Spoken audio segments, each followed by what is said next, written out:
మిత్రులారా, డిసెంబర్ 3, 2023 నాడు ఫలితాలు వచ్చిన తర్వాత డిసెంబర్ 7, 2023 నాడు ఎల్బీ స్టేడియంలో ప్రమాణ స్వీకారం నిర్వహించి డిసెంబర్ 9, 2023 నాడు ఇదే ప్రాంగణంలో తెలంగాణ రాష్ట్రంలో ఉన్న సోదరీమణులకు అందరికీ కూడా ఆర్టీసీలో ఉచిత బస్సు ప్రయాణాన్ని, అదేవిధంగా పేదలకు ఆనాడు డాక్టర్ వైఎస్ రాజశేఖర రెడ్డి గారు ముఖ్యమంత్రిగా ఉన్నప్పుడు ప్రారంభించిన రాజీవ్ ఆరోగ్యశ్రీ పథకాన్ని 10 లక్షల రూపాయలు పేదల వైద్యానికి అందించే విధంగా ప్రభుత్వం ఏర్పాటు చేసిన 48 గంటల్లోనే ఈ ప్రాంగణంలో మనం ప్రారంభించుకున్నాం.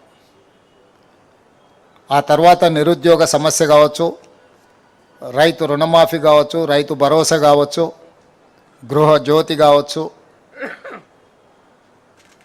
ఈ రకంగా ఎన్నికల సందర్భంగా మనం ఇచ్చిన హామీలను ఒకటొకటిగా అమలు చేస్తూ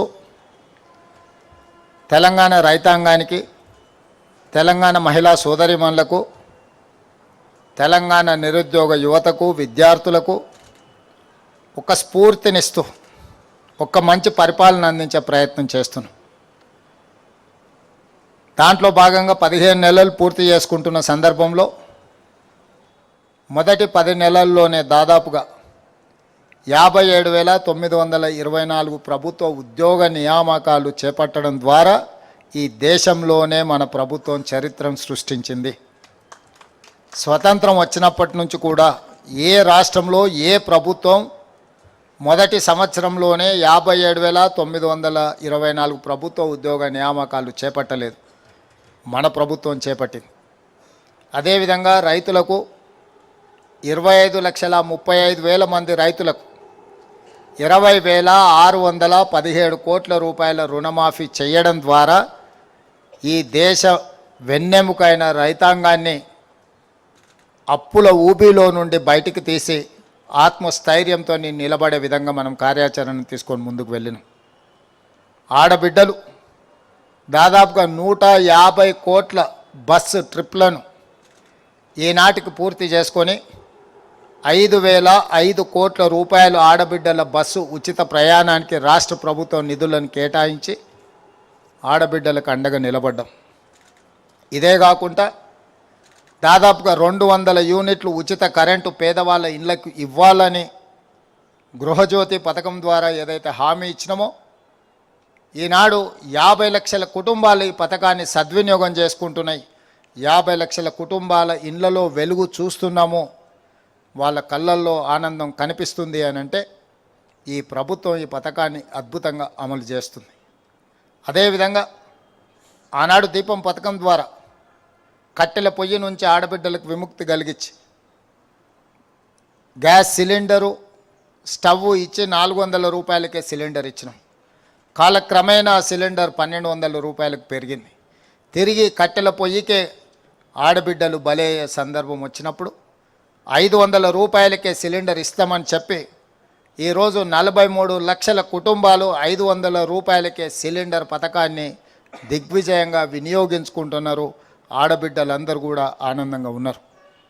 అదేవిధంగా స్వయం సహాయక సంఘాలలో ఉన్న ఆడబిడ్డలు 65 లక్షల మంది ఒకనాడు బతుకమ్మ చీరల పేరు మీద ఎలాంటి చీరలు పంచినరో నేను ఇక్కడ ప్రస్తావించదలుచుకోలేదు, కానీ ఆడబిడ్డలందరూ చూసింది. అలాంటి ఆడబిడ్డలకు పండుగ పూట సారే చీర పెడితే ఎంత సంతోషంగా ఉంటారో 65 లక్షల మంది ఆడబిడ్డలకు, స్వయం సహకార సంఘాల సభ్యులకు 2 చీరలు ప్రతి సంవత్సరం, అత్యంత నాణ్యమైన చీరలు, మన ఇంటికి ఆడబిడ్డ వస్తే ఏ బట్టలు పెడతామో 1,30,00,000 చీరలను ఈరోజు ఆడబిడ్డలకు పంచాలనే నిర్ణయం తీసుకొని ఆడబిడ్డల ఆత్మగౌరవాన్ని నిలబెట్టే ప్రయత్నం చేస్తున్నాం. అదేవిధంగా తండాలలో, గూడాలలో, మారుమూల పల్లెల్లో ఉన్న ప్రభుత్వ పాఠశాలలు నిర్వీర్యమైపోయి నిర్వహణ లోపభూయిష్టంగా ఉండి కరెంటు లేక ప్రభుత్వం కమిషన్లు వస్తాయని కంప్యూటర్లు కొనిస్తే ఆ పాఠశాలల్లో కరెంటు లేదు. కంప్యూటర్లు ఉన్నాయి, టీవీలు ఉన్నాయి, కానీ కరెంటు లేదు. అందుకే వ్యవసాయానికి ఉచితంగా కరెంట్ ఇచ్చి పేదవాడి ఇంటికి కరెంట్ ఇచ్చినప్పుడు పేదవాడి పిల్లలు చదువుకునే పాఠశాలకు ఉచితంగా కరెంట్ ఎందుకు ఇవ్వద్దు అని ఈ రాష్ట్రంలో ఉన్న 29,550 ప్రభుత్వ పాఠశాలల్లో ఉచిత కరెంటునిచ్చి ఆ పిల్లలకు చదువుకు అవసరమైన వసతులను ఏర్పాటు చేయడమే కాకుండా వీటి నిర్వహణను అమ్మా ఆదర్శ పాఠశాల పేరు మీద స్వయం సహాయక సంఘాల సభ్యులైన ఆడబిడ్డలకే పాఠశాల నిర్వహణ బాధ్యతను వాళ్ళకే ఇచ్చినాం. ఈరోజు వాళ్ళకి విజ్ఞప్తి చేస్తున్నా, మీ పాఠశాల సిబ్బంది మీ టీచర్లు వస్తున్నారా లేదా, మీ పిల్లల అటెండెన్స్ హాజరు పట్టిక టీచర్లు తీసుకుంటే టీచర్ల హాజరు పట్టిక మీరు తీసుకోండి అని చెప్పి మా ఆడబిడ్డలకు సూచన చేస్తున్నాం. మీ గ్రామాలలో టీచర్లు వచ్చినప్పుడే మీ పిల్లలకు చదువు చెప్పినప్పుడే వాళ్ళకు విద్య అబ్బుతుంది. అమ్మ ఆదర్శ పాఠశాల పేరు మీద ఈరోజు ఆడబిడ్డలకే అధికారాన్ని బదిలీ చేసినాం.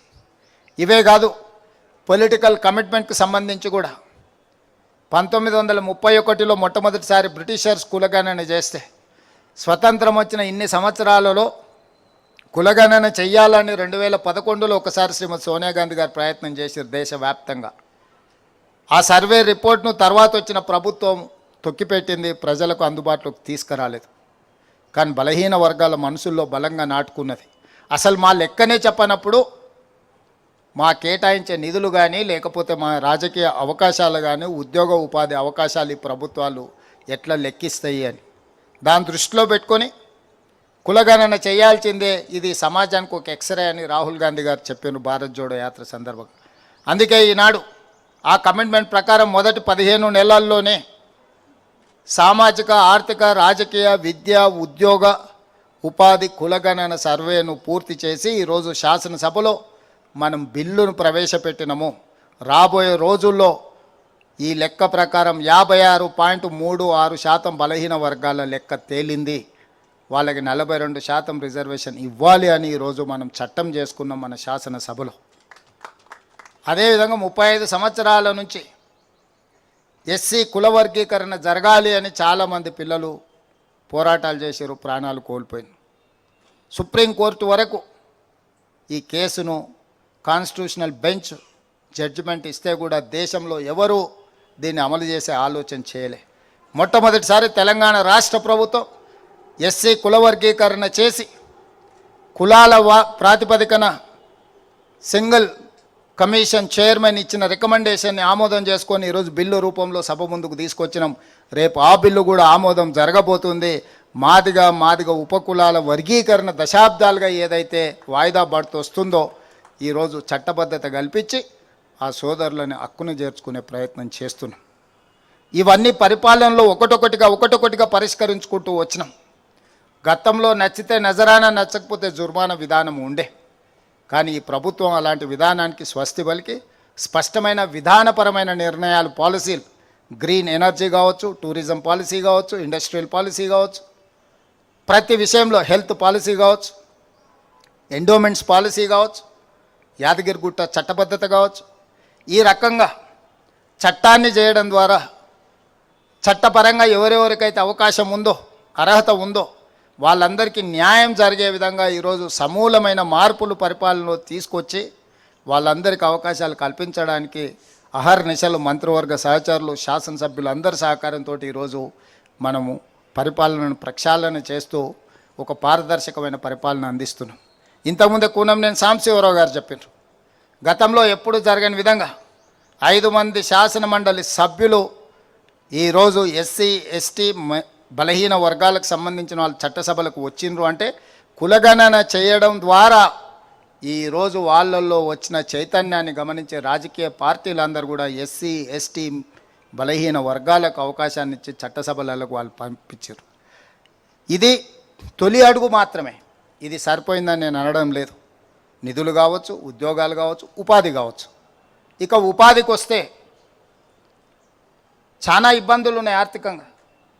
మీ అందరికీ పదే నేను చెప్తున్నా, వేసిన అంచనాలు ఒకటి, వచ్చిన ఆదాయం ఇంకొకటి, ఉన్న అప్పులు వేరొకటి. అంచనాలు తప్పినాయి, ఆదాయం తగ్గింది, అప్పులు అడ్డగోలుగా పెరిగిపోయినాయి. అయినా ధైర్యం ఏం కోల్పోలేదు. వాస్తవాలను ప్రజలకు వివరిస్తున్నాం. మీడియా మిత్రుల సహకారం కోరుకుంటున్నాం. ఎన్ని రోజులు అబద్ధాల పునాదుల మీద ఈ ప్రభుత్వాన్ని నడుపుతాం? అప్పులు భారమై కుంగిపోతున్నప్పుడు, ప్రజలకు ఆర్థిక వెసులుబాటు కలగనప్పుడు ఇంకెంతకాలం అబద్ధాలు చెప్పాలి, చట్టసభలను మభ్యపెట్టాలని నేను అడుగుతున్నా. అందుకే వాస్తవాలను వివరించిన, భవిష్యత్ కార్యాచరణ నిర్ణయించుకున్నాం, దుబారా తగ్గించినాం. గతంలో ఎట్లా నడిపినారు, గతంలో వచ్చిన ఏడికి పోయిందంటే అవన్నీ బడ్జెట్లో బట్టి విక్రమార్క గారు చెప్తారు. దుబారాను తగ్గిస్తున్నాము. ఈరోజు వసూలు చేయాల్సిన పన్నులను వసూలు చేయకుండా వదిలేసినారు. ఒక్క ఇసుక గురించే నేను చెప్పదలుచుకున్నా. 14 నెలలు పట్టించుకోలే ఇసుక గురించి. పాత ప్రభుత్వం చేసిన విధాలనే కొనసాగించినాం. అప్పుడు ప్రతిరోజు 1,25,00,000 నుంచి 1,50,00,000 ఆదాయం వచ్చేది ప్రతిరోజుకు. ఒకసారి కొంచెం అటు ఇటుగా 1,50,00,000 ఆదాయం వచ్చేది. ఒక నెల రోజుల నుంచి నేను గమనించి ఈ ఇసుక మాఫియాకు ఎక్కడో ఒక దగ్గర వాత పెట్టాల్సింది అని ఆలోచన చేసి కొంచెం గట్టిగా అధికారుల మీద ఒత్తిడి తీసుకొస్తే ఈరోజు ఇసుక ఆదాయం ప్రతిరోజు 3 నుంచి 3.5 కోట్లకు పెరిగింది. 100% పైగా ఒక్క నెలలోనే ప్రతిరోజు ఆదాయం పెరిగింది. ఆనాడు 600 కోట్ల రూపాయల ఉన్న ఆదాయం ఈరోజు అంచనా వేస్తే 1,200 కోట్లకు పెరిగే పరిస్థితి వచ్చింది. 30 రోజుల్లో నేను సభలో లెక్క చెప్తా. జిఎస్టీ దేశంలోనే హయ్యెస్ట్ కలెక్షన్స్ తెలంగాణ రాష్ట్రానికి వచ్చింది. 17% సక్సెస్ రేషియో ఇంప్రూవ్ అయింది. అదేవిధంగా స్టేట్ ఓన్డ్ ట్యాక్స్, రాష్ట్రానికి వెసులుబాటు ఉన్న పన్నుల వసూళ్లలో భారతదేశంలోనే తెలంగాణ రాష్ట్రం మొదటి భాగాన నిలబడ్డది. 88% పన్నుల వసూళ్లలో రికార్డును సృష్టించి తెలంగాణ రాష్ట్రం నెంబర్ 1 ఉంటే నెంబర్ 2 86%తో మహారాష్ట్ర ఉన్నది. ప్రధానమంత్రి రిప్రజెంట్ చేసే గుజరాత్ 6th or 7th ప్లేస్లో ఉన్నది. రాష్ట్రానికి రావాల్సిన ఆదాయ పన్ను వసూళ్లలో ఈ ప్రభుత్వం దేశంలోనే మొదటి స్థానంలో ఉంది. నిరుద్యోగ సమస్య 8.8 ఉంటే తెలంగాణ స్టేట్లో 6.1కి తగ్గించినాం. నిరుద్యోగ సమస్యను తగ్గించినాం. ఇన్ఫ్లేషన్ అంటే నిత్యావసర వస్తువుల ధరల నియంత్రణ. భారతదేశంలోనే ధరల నియంత్రణలో తెలంగాణ రాష్ట్రం ఉంది. 1.3 ఇన్ఫ్లేషన్తో Telangana number 1, average in Kerala 7.1. అంటే ఇతర రాష్ట్రాలన్నిటికంటే కూడా నిత్యావసర వస్తువులను నియంత్రించడంలో తెలంగాణ రాష్ట్రం దేశంలోనే ముందున్నది. గణాంకాలని socio economic survey report government of India ఇచ్చిన రిపోర్ట్ ఇది. మేము మా సొంత లెక్కలు కావి. కేంద్ర ప్రభుత్వం అధికారిక గణాంకాలను విడుదల చేసిన లెక్కలే నేను ఈ సందర్భంగా చెప్తున్నా. ఇంత చేసిన మా మీడియా మిత్రులు అంటారు, అన్న మీకు పట్టు వచ్చినట్టు లేదు పరిపాలన మీద అని. పట్టు అంటే ఏందని నేను వాళ్ళు అడుగుతున్నా. 2 మంత్రులను తీసి బయటపడేస్తానో 2 అధికారులను జైలుకు పంపిస్తానో పట్టు వచ్చినట్టు కాదు. ఉన్నోళ్ళందరినీ సమన్వయం చేసుకొని సమీకరించుకొని ఒక మంచి పరిపాలన అందిస్తేనే పట్టు వచ్చినట్టు. దానికి కొంత సమయం పడుతుంది. ఇరగొట్టడానికి ఎక్కువసేపు సమయం అక్కర్లేదు, కట్టడానికి చాలా సమయం పడుతుంది. అందరినీ కూడగట్టుకొని ఈ పరిపాలన ముందుకు తీసుకెళ్తున్నాము. అందులో భాగంగానే ఈరోజు మా శాసనసభ్యులు వస్తున్నారు. అన్న మేము ఎమ్మెల్యేలు అయినా కానీ మా ఎంబడి ఉన్న వాళ్ళకి ఏం చేయలేకపోతున్నాం, వాళ్ళకు ఉద్యోగం ఇవ్వలేకపోతున్నాం, ఉపాధి కల్పించలేకపోతున్నాం అని అన్ని రాజకీయ పార్టీలకు సంబంధించిన ప్రజాప్రతినిధులు వస్తున్నారు. అందుకే ఈరోజు 5 లక్షల మందిని మన చుట్టూతో ఉండి చదువుకున్న వాళ్ళు ఉండి చైతన్యం ఉండి అర్హత ఉన్న వాళ్లకు 50,000 నుంచి 4 లక్షల వరకు స్వయం ఉపాధి పథకం కింద నిధులు మంజూరు చేయించడానికి, అర్హత కలిగిన వాళ్ళకి మంజూరు చేయించడానికి ఈరోజు 6,000 కోట్ల రూపాయలు మీ చేతుల్లో రాబోయే 2 నెలల్లో పెడుతున్నాము. జూన్ 2 నాడు 5 లక్షల మంది లబ్ధిదారులను మనం ప్రకటించబోతున్నాము. ప్రతి నియోజకవర్గానికి 4 నుంచి 5,000 మంది మన ఎంబడి ఉండి అర్హత కలిగిన కార్యకర్తలు కానీ లేకపోతే గ్రామాలలో ఉండే నిరుద్యోగ యువకులు ఎంతమంది ఉంటారు? 2,000, 3,000 ఉండొచ్చు. వాళ్ళందరికీ మీరు పని కల్పించవచ్చు, ఉపాధి కల్పించవచ్చు. శంకర్ కొంచెం ఎక్కువ ఉండొచ్చు, కొంచెం ఎక్కువ అడిగేటట్టున్నాడు, పర్వాలేదు. నేను ఎందుకు చెప్తున్నా అంటే ఎప్పుడైనా వడ్డించేవాడు మనవాడు ఉన్నా లేకపోతే వడ్డించాలనుకున్నాడు మనకు తెలిసినవాడు ఉంటే మొదట వానికే వడ్డిస్తాం. కాకపోతే ఆ వడ్డించేటప్పుడు వాడికి అర్హత ఉందా లేదా చూడాల్సిన బాధ్యత మన ఎమ్మెల్యేలేదు, ఎమ్మెల్సీ లేదని నేను చెప్తున్నా. నాకు తెలుసు కాబట్టి 5 అంతస్తుల భవనం ఉంది, అయినా 5 లక్షల రూపాయలు ఇస్తా అంటే అది మాత్రం కుదరదు. గతంలో అట్లా చేసిన వాళ్ళు ఎక్కడున్నారో మీరు చూసిరు. ఇప్పుడు మాత్రం అట్లా కుదరదని చెప్పి ఈ వేదిక మీద నుంచి మా సహచార మంత్రివర్గ సభ్యులకు మా మిత్రులకు చెప్తున్నా. నిజమైన నిరుద్యోగ యువకులకు ఇది అందాలి, ఈ ప్రభుత్వం మీద విశ్వాసం కలగాలి. ఈరోజు 57,924 ఉద్యోగాలు ఇచ్చినామంటే పారదర్శకంగా ఇచ్చినాం కాబట్టి ఎక్కడ చిన్న ఆరోపణ మన ప్రభుత్వం మీద లేదు. అదేవిధంగా 22,000 మంది టీచర్లకు 20 ఏండ్ల నుంచి ప్రమోషన్లు లేకుంటుంటే ఇచ్చినాం, చిన్న ఆరోపణ లేదు. 10 ఏండ్ల నుంచి బదిలీలు లేకుండా ఉన్న టీచర్లకు 36,000 మంది టీచర్లను బదిలీ చేసినాం. ఎప్పుడు టీచర్ల బదిలీలు చేసినా ఎన్నో ఆరోపణలు ఉంటాయి. ఓ కలెక్టర్ను ట్రాన్స్ఫర్ చేసి ఈజీ కానీ ఒక టీచర్ను ట్రాన్స్ఫర్ చేయడం అంత ఈజీ కాదు. అయినా చిన్న ఆరోపణ లేకుండా 36,000 మంది టీచర్లను మనం ఈరోజు బదిలీ చేసుకోగలిగినాం. ప్రభుత్వంలో ఏళ్ళ కొద్దీ పేరుకపోయిన బదిలీలు అన్ని శాఖలల్లో మనం వచ్చిన తర్వాత బదిలీలు చేసినాం. ఎక్కడ కూడా చిన్న ఆరోపణ కానీ చిన్న చర్చ లేకుండా ఈరోజు మనం ముందుకు తీసుకెళ్తున్నాం. పారదర్శకంగా చేసినప్పుడు కొంత మనకు నచ్చిన వాళ్ళకు మనకు దగ్గర వాళ్ళకు మనం కొన్ని ఇవ్వలేకపోవచ్చు. అంత మాత్రాన పథకం వైఫల్యం చెందినట్టు కాదు. మనకు కావాల్సిన వాళ్ళకి ఇంకో రూపంలో రాజకీయంగా అవకాశాలు కల్పించండి. సర్పంచ్కో, ఎంపీటీసీకో, జడ్పీటీసీకో, ఎంపీపీకో రాజకీయ పదవులు ఇవ్వండి మన వాళ్ళు ఎవరైనా ఉంటే. కానీ పథకాలలో మాత్రం పారదర్శకంగా ఉండాలి. అప్పుడే ప్రజలకు మనం ఆదర్శవంతంగా ఉంటాం. ఆదర్శవంతమైన పరిపాలన అందించాల్సిన అవసరం మన మీద ఉన్నది.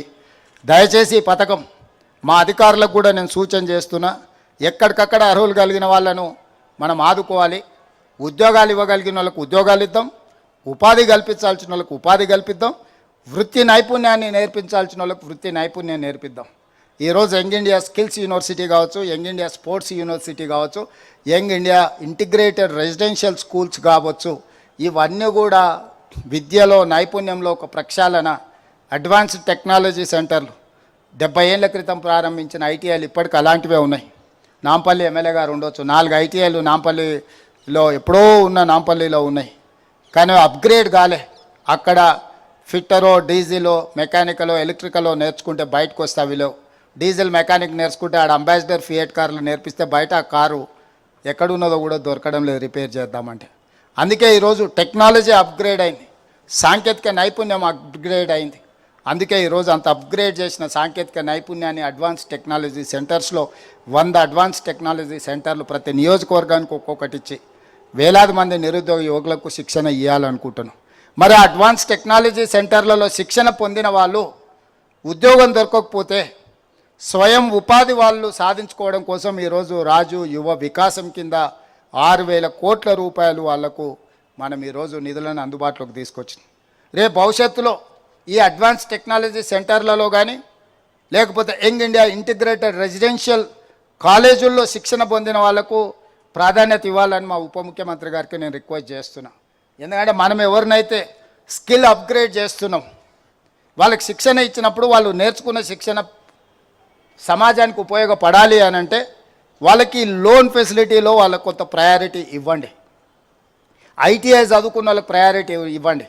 డ్రైవింగ్ లైసెన్స్ ఉండి ఏదైనా వెహికల్ నడుపుకోవడానికి ఉన్న వాళ్ళకి ప్రయారిటీ ఇవ్వండి. ఎలక్ట్రిక్ వెహికల్స్ కొనుక్కుంటే వాళ్ళకి ప్రయారిటీ ఇవ్వండి. పొల్యూషన్ కంట్రోల్ చేయడానికి అవసరమైన హైదరాబాద్ నగరంలో ముఖ్యంగా అక్బరుద్దీన్ ఓవైసీ గారు ఒక అంశాన్ని లేవనెత్తారు. మీరు స్కీమ్స్ ఇస్తున్నారు కానీ ముస్లిం మైనారిటీ పిల్లలకు వాళ్ళ పర్సంటేజ్ ప్రకారం మీరు వాళ్ళకి ఇవ్వడం లేదని. ఎస్, డెఫినెట్గా ఇండ్ల విషయంలో కానీ ఇలాంటి పథకాల విషయంలో కానీ డెఫినెట్గా అది మేము మైండ్లో పెట్టుకుంటాం. మైనారిటీస్కి కూడా సముచితమైన న్యాయం చేస్తామని చెప్పి నేను ఈ సందర్భంగా చెప్పదలుచుకున్నాను. ఈ పథకమే ఎస్సీ, ఎస్టీ, బీసీ, మైనారిటీ ఈ సెక్షన్స్ని 100% వాళ్ళ అర్హత ప్రకారం వాళ్ళ పర్సంటేజ్ ప్రకారం వీలైనంత మేరకు అమలు చేయడానికి ప్రయత్నం చేస్తాం.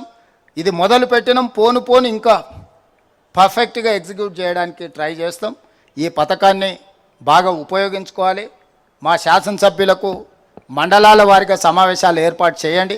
మీకు కూడా ఒక గొప్ప అవకాశం, మిమ్మల్ని నమ్ముకొని ఉన్న వాళ్ళను మండలాలలో గుర్తించడానికి సహాయం చేయడానికి.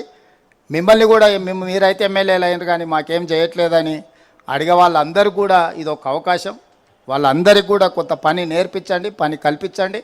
తద్వారా నియోజకవర్గాలలో ఉండే నిరుద్యోగ యువకులు, ఎందుకంటే ఈరోజు హైదరాబాద్లో కాదు చిన్న చిన్న ప్రాంతాలలో కూడా గంజాయి చాలా ఎక్కువైపోయింది, సింథటిక్ డ్రగ్స్ ఎక్కువైపోయినాయి, కొకేన్ ఎక్కువైపోయింది. ఇది తెలంగాణ సమాజాన్ని భయపెడుతుంది. తెలంగాణ వేగంగా పంజాబ్ వైపు ప్రయాణం చేస్తుంది. అసలు ఊహించలేనంత వేగంగా ఈ మాదక ద్రవ్యాలు అనేది తెలంగాణను ఆక్రమించుకుంటాయి. ఓనాడు ఉద్యమ స్ఫూర్తి ఉన్న తెలంగాణ రాష్ట్రం, ఓనాడు ఉద్యమాలకు వేదికలైన యూనివర్సిటీలు, కాలేజీలు ఈరోజు ఈ సింథటిక్ డ్రగ్స్ కానీ లేకపోతే గంజాయి బారిన పడుతున్నారు. వాళ్ళు ముఖ్యంగా ఉద్యోగం లేక ఉపాధి లేక వీటి వైపు బానిసలు అవుతున్నారు. అందుకే ఈ అవకాశాన్ని సద్వినియోగం చేసుకొని తెలంగాణ $1 ట్రిలియన్ ఎకానమీకి చేరుకోవాలి అని అంటే దీన్ని వేగంగా ముందుకు తీసుకెళ్ళాలి. ఈ పథకాన్ని అద్భుతంగా వినియోగించుకుందామని తెలియజేస్తూ ఈ కార్యక్రమంలో పాల్గొని ప్రభుత్వ కార్యక్రమమైనా ప్రతిపక్షాలు కూడా పాల్గొనడం సంతోషాన్ని ఇచ్చింది. ఇది ప్రజల పథకం, ఇది పార్టీ పథకం కాదు, ఇది ప్రజల పథకం. మమ్మల్ని అభినందించడానికి విచ్చేసిన ఎంఐఎం సిపిఐ నాయకులకు కూడా మరొక్కసారి ధన్యవాదాలు తెలియజేస్తున్నాను.